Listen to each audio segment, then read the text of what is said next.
अध्यक्ष महोदय, मुख्य अतिथि महोदय, सम्मानित मंच, अति सम्मानित सदन, मातृशक्ति और बच्चों, मैं इस कार्यक्रम में उपस्थित आप सभी का हृदय से वंदन, अभिनंदन और स्वागत करता हूं। मित्रों, 14 अप्रैल को बाबा साहब की जो शोभा यात्रा निकली, उसमें हमारे समाज ने जिस जोश, उत्साह और उल्लास से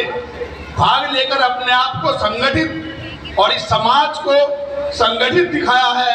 वो शहर में जो दिखाया है, इसके लिए आप सब बधाई के पात्र हैं और मैं सब आपको अपनी शुभकामनाएं प्रेषित करता हूं। यदि बाबा साहब की बात करें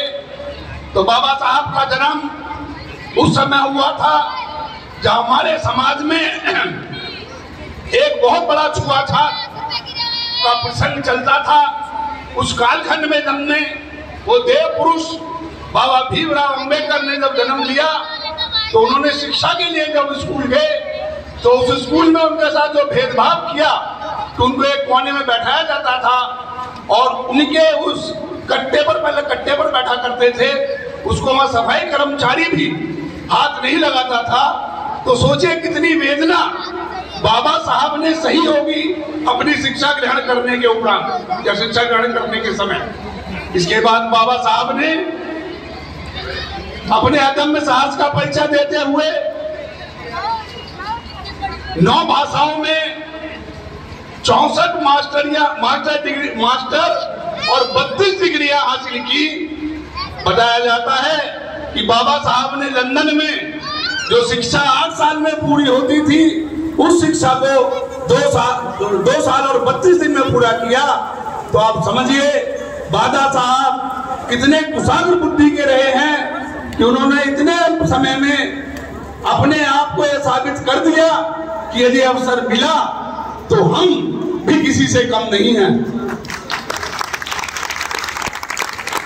जब अवसर मिला तो बाबा साहब ने अपने इस समाज को संगठित कर उसको मुख्य पायदान पर लाने का जो बीड़ा उठाया, जो लक्ष्य उन्होंने लिया और जिस अदम्य साहस के साथ उन्होंने कार्य किया, वो वास्तव में एक बहुत बड़ा कार्य था जो उन्होंने पूरा किया है। और इसके लिए हम सब उनको अमर कहते हैं कि बाबा साहब अमर हैं और वास्तव में वो देव पुरुष अमर ही है, क्योंकि उसने एक ऐसे समाज की संरचना की और जो नारा दिया, शिक्षित बनो, संगठित रहो, संघर्ष करो, उसके कारण ही आज हम देखते हैं कि हमारे इस समाज के लोग किसी भी क्षेत्र में हो, चाहे वो शिक्षा का क्षेत्र हो, चाहे वो IIT हो, इंजीनियर हो, प्रोफेसर हो, शासन हो, प्रशासनिक अधिकारी हो, उसमें कहीं बढ़ चढ़कर हिस्सा लेते हैं और अपने आप को सिद्ध कर रहे हैं, मात्र सत्या भी सिद्ध कर रही हैं कि हम समाज के अन्य लोगों से कम नहीं हैं, बल्कि यदि अवसर मिला है तो हम कहीं ज्यादा अधिक है। इसके लिए बाबा साहब को श्रेय जाता है। इसलिए हम बाबा साहब को कोटि कोटि नमन करते हैं, उस देव पुरुष को नमन करते हैं और उसके लिए कोटि कोटि नमन करते हुए अपने श्रद्धा सुमन अर्पित करते हैं।